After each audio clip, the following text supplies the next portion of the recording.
Parlons de cette affaire qui vous oppose à l'homme d'affaires Serigne Mboup.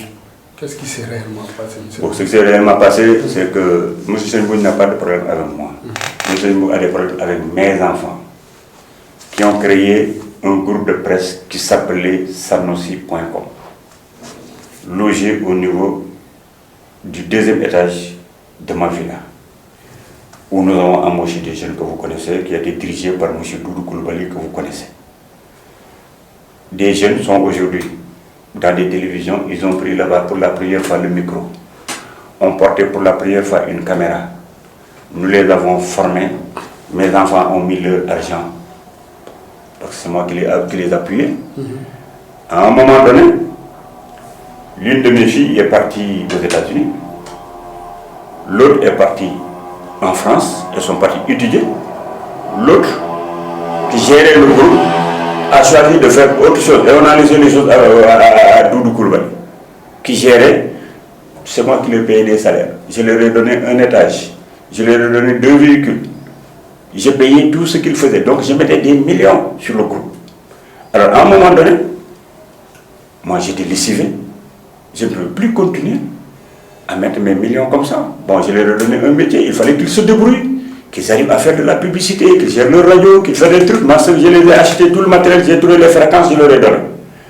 Maintenant, quand on était dans cette dynamique de trouver d'autres issues par rapport au groupe, Serigne Mboup a eu des problèmes avec Cheikh Amar.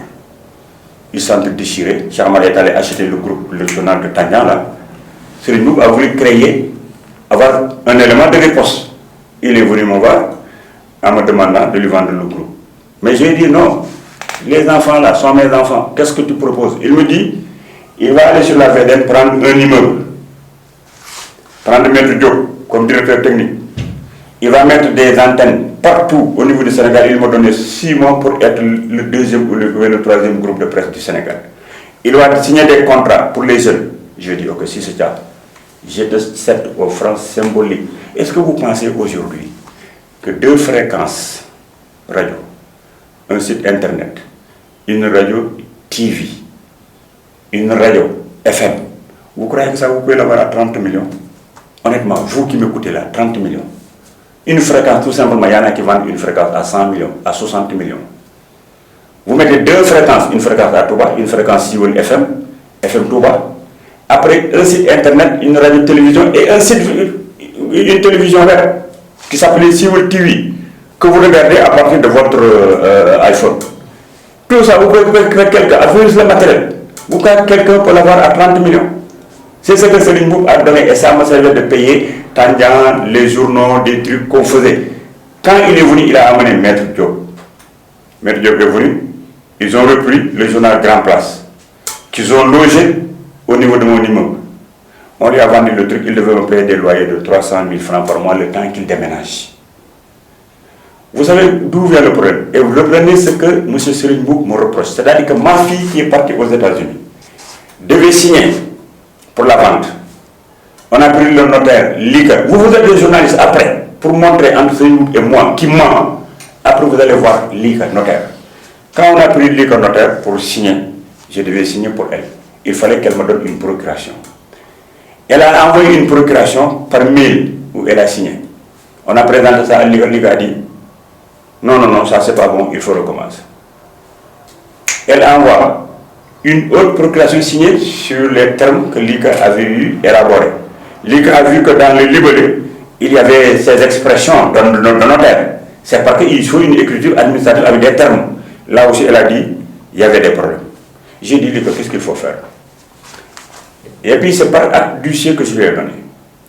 Elle me dit, votre fille n'a qu'à aller au niveau du consul des États-Unis pour me donner le mail du consul. Je vais lui envoyer le document qu'elle doit signer. C'est ma fille qui est allée au consul, qui lui a donné le mail. Lika a envoyé le document. Ma fille a signé la procuration. Avec le consul, on l'a envoyé comme document administratif. J'ai pris un huissier. Je l'ai donné à Lika. Je vais arriver à la maison. Aujourd'hui, je le dis ici, devant votre truc. Arrivé à la maison, je vous envoie le document de procuration signé par ma fille avec le consul. Et le premier reproche de Serigne Mboup, ça veut dire que ma fille a refusé de signer. J'ai le document. Vous allez voir le notaire. Le notaire a bouclé la partie administrative de vente parce qu'elle a tous les documents qui montrent qu'on a vendu à Serigne Mboup. Je vais vous envoyer. Vous appelez comment? Oui, Diédou. Moi, je vous envoie le document. Arrivé là-bas, ma fille va vous envoyer le document qui prouve le premier mensonge de M. Mboup, parce que la procuration, elle est là. Et la première fois, quand il avait annoncé, j'avais envoyé à votre confrère Dakaractu qu'il avait publié le document. Je l'envoie pour le premier truc. Deuxième reproche de M. Mboup. On ne m'a pas livré mon matériel. Vous connaissez Jean-Maïs Diop, qui était directeur du journal Grand Place. Retenez bien, parce que c'est la dernière fois que je me prononce sur cette affaire. Jean-Maïs Diop, quand il a vendu le journal Grand Place à M. Mboup, a logé au niveau du deuxième étage de mon niveau avec les agents du groupe Sanosi, géré par Maître Diop, qui a édité le journal Siwol à l'imprimerie, qui a payé des salaires de 4 mois aux agents de Siwol et qui les gérait avec Grand Place au niveau du même immeuble. Pour montrer que là-bas, il avait déjà donc pris possession de son groupe et il a fait des articles dans Siwol pour attaquer Serigne Mboup. Le journal est là, nous avons les exemplaires. Une copie pour te montrer que Serigne Mboup a pris le journal et avait commencé à attaquer Cheikh Amar. Quand vous n'avez pas un groupe, est-ce que vous pouvez payer le journal, attaquer Cheikh Amar? Je vous envoie aussi le reçu, la consignation de l'huissier qui a interrogé les agents qui étaient restés au niveau, qui disent que nous sommes des agents de Serigne Mboup. Il nous a payé 4 mois de salaire. Nous sommes ici pour gérer la radio et pour gérer son groupe. Je vous envoie la consignation de l'huissier qui montre qu'ils ont dit cela. Qu'est-ce qu'il dit? On lui a livré son matériel. Je vous envoie le bordereau de livraison, signé par Maître Diop, son directeur. Bordereau de livraison, liste de tout le matériel. Maître Diop signe, réception. Je vous envoie le papier de livraison du matériel à l'immeuble Toba Sandaga, où les Doudou Kolbali, les Lai, tous ceux qui ont livré le matériel avec le numéro de la L200 qui a livré le matériel, qui ont mis matériel tel, livré par véhicule numéro tel, L200 numéro tel, Lai, Doudou Kolbali, tous ceux qui ont été des agents de Mboup ont signé. Je vous envoie cela. Où se trouve maintenant le reproche de M. Mboup?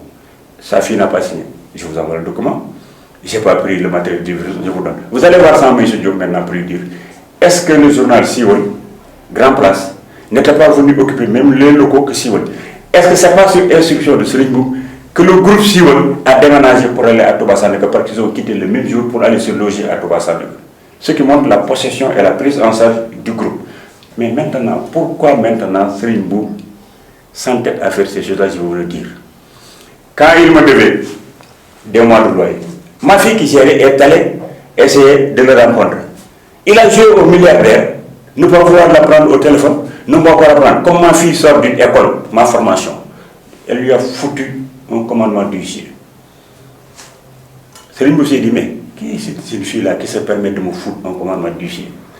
Alors, il a dit à la fille là, ton père là qui joue à l'intègre là, dans ce pays-là, je vais lui coller un procès et moi je ne serai pas au tribunal, je vais prendre tout simplement des avocats. Je vais le salir.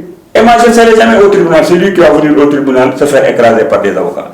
Mais vous vous rendez compte comment est-ce que quelqu'un puisse se comporter comme ça pour avoir cette mentalité étriquée et puis ne pas respecter la justice et vouloir salir des gens comme ça?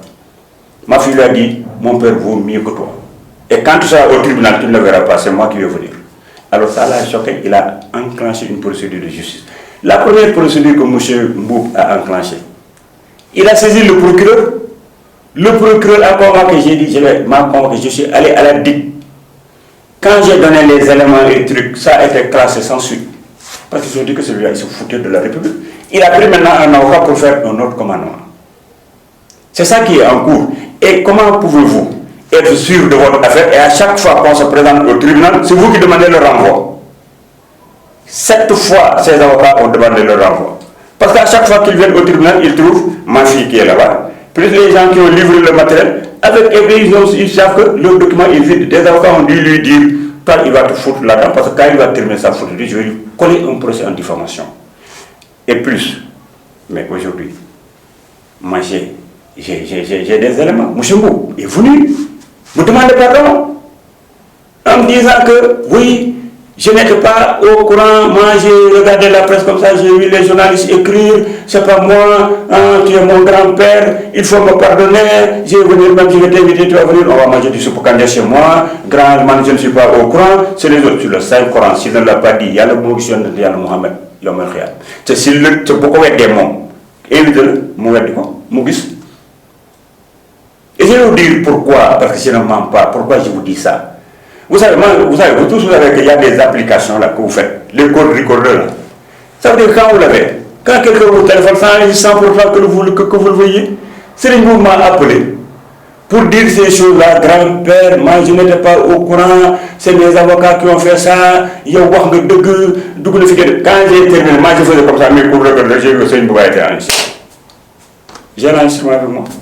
J'aurais été quelqu'un d'autre, je le fous dans le net pour voir est-ce qu'il va le démentir. Je l'ai mis, je ne le ferai pas. Mais je le dis ici parce qu'il m'a outragé. Moi, je n'ai jamais été au tribunal, on ne m'a jamais poursuivi pour quoi que ce soit. J'ai levé ma main pour dire que le procureur m'appelle parce que je n'ai pas payé les deniers de la République. Il s'est permis de permettre à une certaine presse d'utiliser le terme escroquerie, me concernant. Je ne peux rien faire parce que la procédure est en cours. Mais après, ils vont être jugés le 15 parce qu'ils ont renvoyé. Maintenant, je crois que le 15, personne n'aura plus la possibilité de renvoyer. Je peux vous donner les deux choses qu'il me reproche. La procuration, la livraison du matériel. Il n'y a que ces deux choses qu'il a évoquées. J'ai ces éléments. Maintenant, quand vous quittez un immeuble, vous avez une radio qui fonctionne. Vous devez payer des loyers. Vous laissez là un personnel qui gère votre radio. Moi, quand je vous vends, je vous mets en location mon deuxième étage. Est-ce que c'est à moi de contrôler ce qui se passe au niveau de l'étage? Vous avez votre personnel. Vous avez votre radio FM qui fonctionne comme ça. Tant que la radio n'est pas déménagée, le peu de matériel qui reste là-bas doit être géré par vos techniciens. J'ai fait exprès de venir faire le constat du matériel qui reste là-bas pour gérer la radio. Et on a donné la parole aux techniciens pour dire qu'est-ce que vous faites ici. Ils ont dit que nous sommes des agents de Serigne Mboup. Ils nous ont payé 4 mois, ils ne nous payent plus. Les gosses ont pris la poudre. Ils ont laissé là-bas le matériel. Moi, je veux refaire mon immeuble. J'ai pris son matériel là qu'il a laissé là-bas et constaté par ici, je l'ai mis dans un bureau là-bas, je l'ai fermé. S'il veut venir le prendre demain, il vient le prendre, mais il me payera moi mes mois de loyer. Alors là, ce que je vous ai dit là, c'est comme ça que ça s'est passé, il n'y a rien du tout. Il a voulu me salir. Mais il va le payer. Il va le payer, il n'a qu'à terminer sa procédure. Après maintenant, je vais l'interpeller pour lui dire pourquoi il a fait ça. Pourquoi? Mais ça me tombe de la tête parce que je ne vois pas. Qu'est-ce qui se passe? Le fait qu'il a dit à ma fille qu'il va me salir, c'est ça qu'il essaie de faire. Maître Diop signe un bordereau de livraison, il dit non, c'est un bordereau d'inventaire. c'est du n'importe quoi. Bordereau de livraison, Maître Diop qui signe. Les gens qui ont livré disent que c'est nous qui avons pris le matériel. Véhicule numéro tel, on l'a livré à Toba Sangue. Où est le problème? Où se trouve le problème de mes enfants dans ça? Très franchement. Si je vous envoie demain, vous, le bordereau de livraison du matériel, la décharge de Maître Diop et la procuration, faites-moi le plaisir de faire un article dans votre site et de montrer en facsimilé les documents. Parce que c'est vous qui avez abordé ce problème. Pour le mettre à la disposition des Sénégalais, vous avez l'obligation et l'obligation morale de prendre en charge les instruments que je vous donne pour que votre question puisse donner un élément de réponse beaucoup plus plausible. Et je vous l'enverrai. Dès que j'arrive, Malik, tu me le rappelles, Ndeylo, ma fille, va venir ici. D'abord, elle va vous donner les éléments. Et c'est elle qui gère le groupe, c'est elle qui a suivi tout le processus. Et c'est elle qui va aller au tribunal poser lui n'importe quelle question. Elle va vous répondre. Vous ferez aussi un papier si vous voulez. Je suis un homme de transparence. Je ne fais pas de détour. Il n'y a aucun homme au Sénégal qui peut aujourd'hui me salir sur des affaires financières. C'est pas possible. Qu'est-ce que j'ai à foutre avec 30 millions, moi qui ai géré des milliards, en n'en plus finir, je ne les ai pas détournés. Je prends 30 milliards de quelqu'un et je ne lui livre pas son produit. En étant un homme politique, un homme public, il faut être idiot pour se comporter comme ça. Mais c'est un monsieur qui a l'habitude des procès, il est en procès avec son propre frère de même père, de même mère. Aujourd'hui, il s'attaque à moi parce qu'il dit qu'il a une puissance financière qui lui permet de prendre des avocats, il ne sera pas au tribunal, c'est moi qui vais me demander avec des avocats. Moi, je ne vais pas aller au tribunal parce que ce sont mes enfants qui sont propriétaires du groupe. Ma fille, elle a son master en finance, elle a tout ce qu'il faut, elle sait se défendre, c'est elle qui était directrice, c'est elle qui est là-bas. Il n'a qu'à aller la fonder. Et chaque fois qu'il se présente là-bas, il renvoie le procès. Ils ont toujours renvoyé. J'ai dit, mais vous portez plainte à quelqu'un. Le gars se présente tous les jours, vous les renvoie. Vous devriez pour qu'il y ait un renvoi. Jusqu'au. Moi, je viens de me dire tout à l'heure que c'est le 15 qu'elle va passer là-bas en procès. Et j'ai hâte que ça se termine. Moi, mon avocat, c'est M. El Hadji Diouf. Allez lui poser la question. Elle doit vous donner tous les éléments, il va vous expliquer. Il n'y a que ça.